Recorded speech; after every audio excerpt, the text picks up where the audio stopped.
avoir invité à contribuer à ces échanges en faisant peut-être, comme le disait Frédéric Faure tout à l'heure, puisque nous représentons la même institution, que nous y travaillons tous les deux, donc à l'École nationale de protection judiciaire de la jeunesse, qui forme des éducateurs en partie de cette institution, on va le dire brièvement. Donc, Frédéric a évoqué tout à l'heure la ruche pédagogique notamment, et je voulais peut-être pour compléter cet aspect, puisque dans le cadre de cette ruche, moi je traite du thème des figures inspirantes.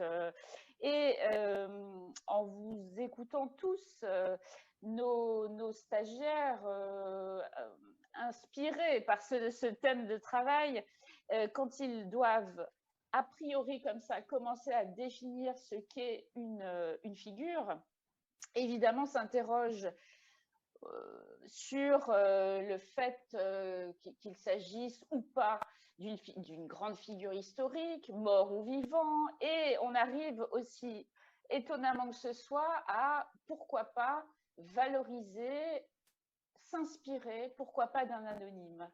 Pourquoi pas d'un anonyme dans le cadre du travail, et notamment du travail éducatif au sens large du terme, qu'on soit cadre ou éduc, peut-être d'un collègue sur qui on peut compter, qui est fiable. Dans nos métiers d'éducation au sens large du terme, peut-être que ces constantes-là, voilà, cette camaraderie professionnelle peut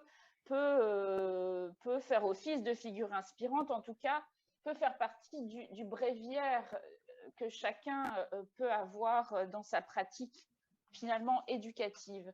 Et alors, les jeunes gens, les jeunes stagiaires en formation initiale, qui ont 22, 25 ans, on disent bien que cette ressource-là, l'anonyme aussi, le collègue aussi, peut être une inspiration réconfortante. Voilà, moi, il me semble qu'il y a du réconfort à envisager les limites et les définitions de ces logiques de figures inspirantes, et en même temps se dire que ce ne sont pas forcément a priori les grands hommes ou les grandes femmes qui sont certes très intéressants, mais que cela peut compter aussi. Bon, voilà. Je voulais simplement dire ça sur cette petite alvéole figure inspirante, que les stagiaires, quand ils cherchent à définir à brûle-pourpoint comme ça ce qu'est une figure inspirante, en fait, oui, ils convoquent beaucoup de notions, et je ne les redirai pas, qui ont été travaillées depuis ce matin en réalité. Donc les instincts, les instincts sont plutôt dans ce registre, sont assez intéressants. Alors, Frédéric a évoqué tout à l'heure un troisième pan, une troisième, si je peux dire, expérimentation, même si ça fait 10 ans aujourd'hui qu'on pratique ça ici.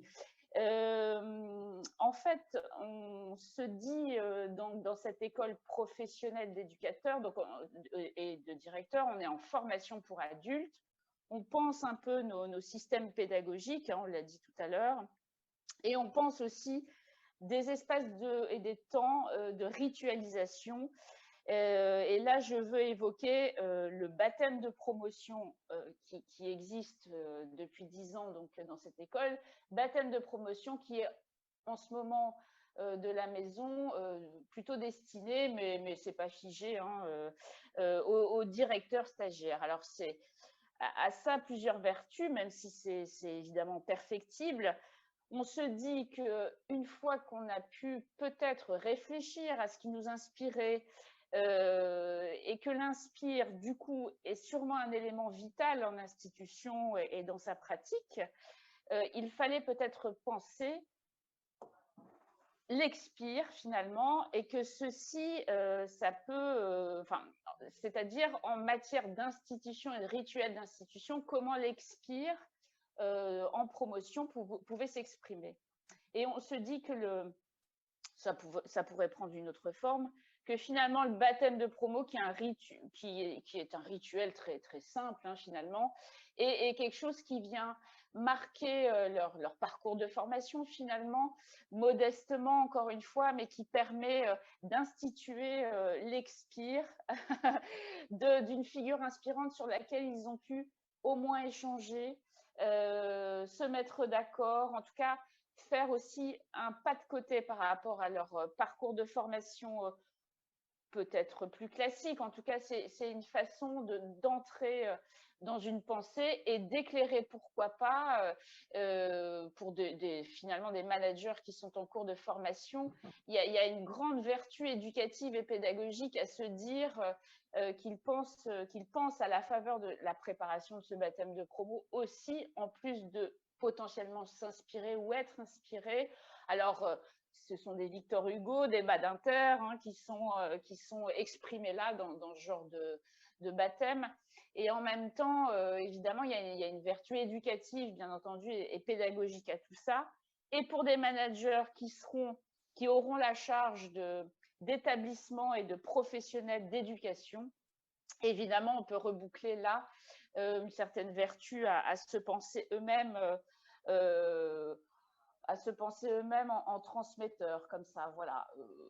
Je ne sais pas si c'est nécessaire d'aller plus loin. En fait, ici à l'école, on réfléchit beaucoup à tous ces sujets, les rites, l'inspire, l'expire. On a beaucoup de choses à dire. Enfin, moi, j'aurais eu envie de réagir à beaucoup de choses, mais en fait, il s'agit d'incarner dans l'institution cette façon de s'inspirer, finalement, tout simplement. Voilà.